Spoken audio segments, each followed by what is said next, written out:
Anyways. Alright. Yeah. Okay.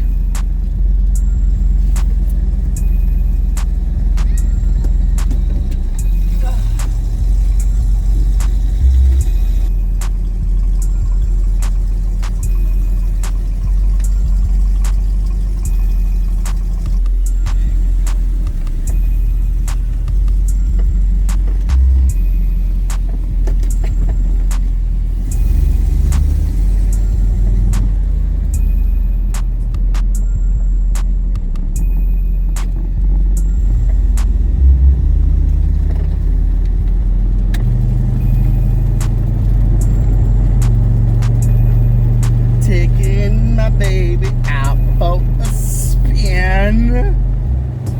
Yay.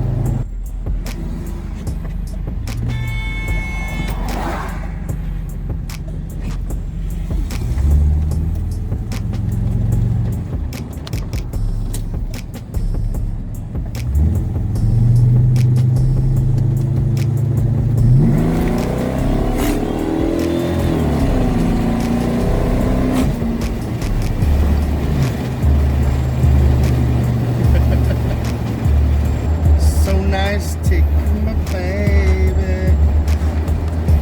So yeah, the brakes are pretty nice. Got brand new calipers, pads, rotors. The calipers and the bracket for the caliper are yellow.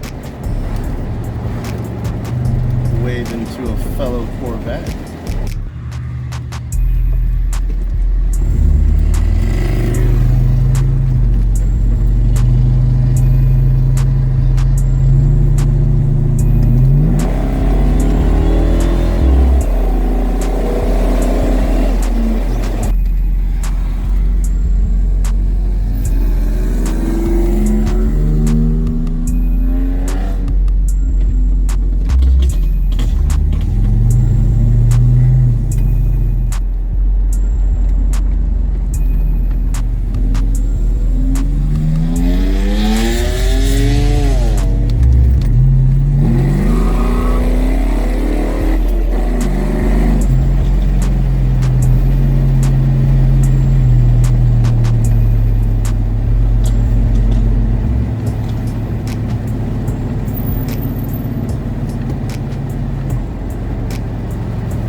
Oh boy. Shit, not much light left. Fuck.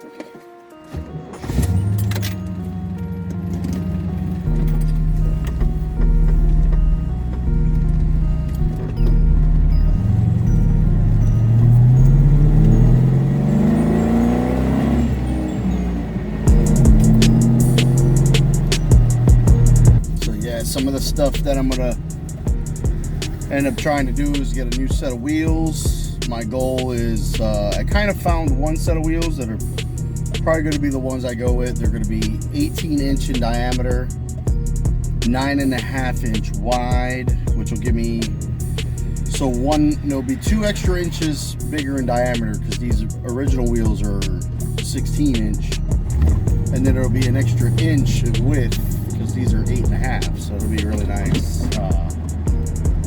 Then tires are apparently going to be an issue in general because all the ones that I kind of was looking at to try to get my hands on,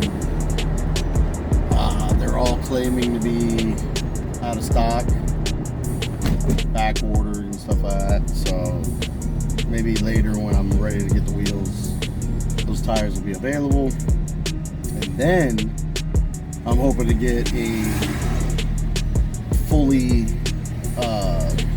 fully remanufactured carbon fiber hood.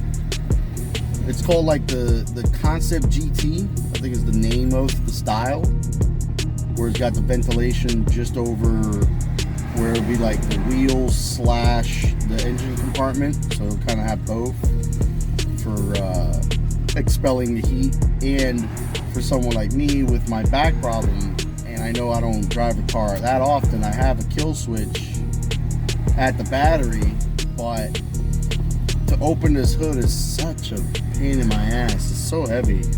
So it's like that's the main reason I want a fully carbon fiber hood.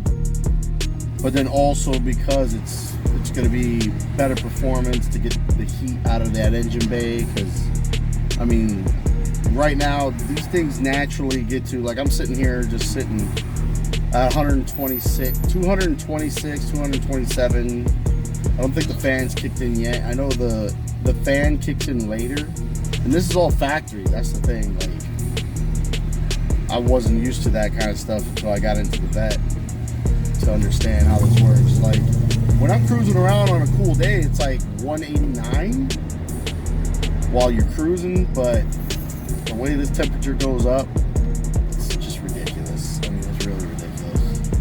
Which, that's one of the things I'm hoping to do later, is trying to readjust it to where the temperature sensor wants to, I think it's either the temperature sensor itself or the computer.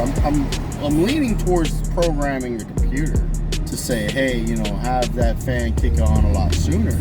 You know, getting that fan to kick in that much sooner would be better for it. That way it doesn't have to reach that high of a temperature.